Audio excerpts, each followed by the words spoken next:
Good morning, I am Princess Pare from SCHED to the SCHED 3. Today I will be discussing about the different parts of speech using concept map as my instructional material.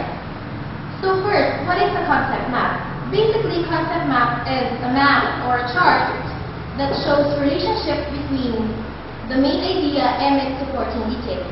In creating a concept map, first we need to have a cartolina or any plain paper for the base of our map.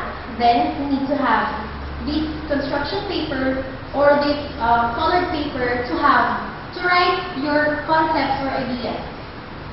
Note that you need to have you need to have papers that have colors which are complementing each other so that you could attract your students' attention.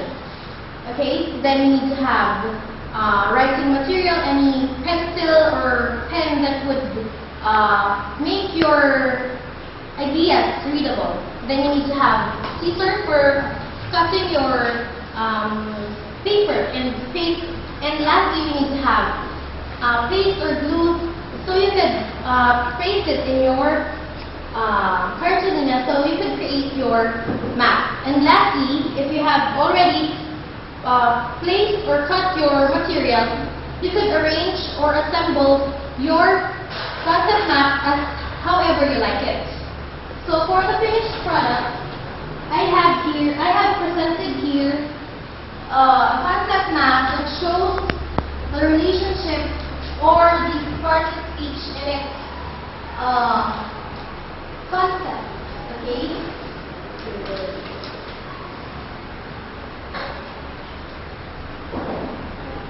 In concept map, you need to make it informative.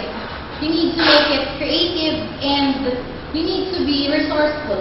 Notice that instead of printing out text, I chose to write this word instead of printing it out, so I could save money. Of course, you need money you need to be resourceful in creating your concept map, and you need to save, of course, your money and your resources. And you need to be creative as to attract your students' attention. And remember that we would be teaching high school students, so you need to make it as formal as possible and avoid using too much information or too much design.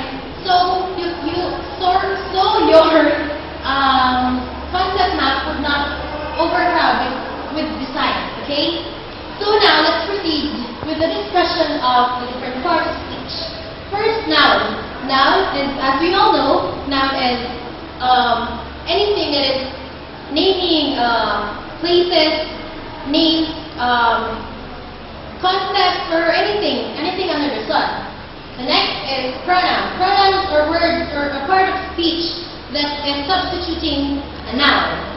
The next one is verb. Verb is an action word or anything for any part of speech that states being. The next is adjective. Adjective, as we all know, these are words that describe nouns.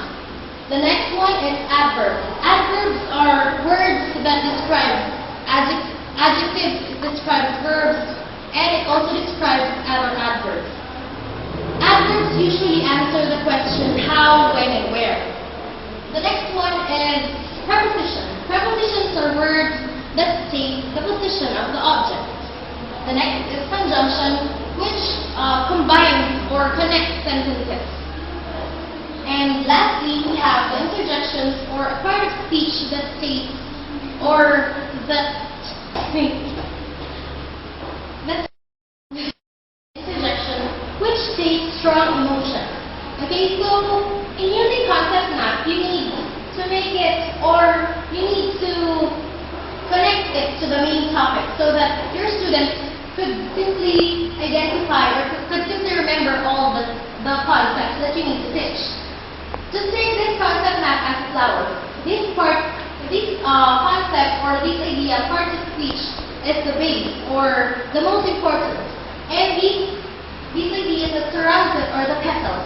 It is necessary to remember all of these concepts so that you could use the English language more effectively and more efficiently. Okay? Thank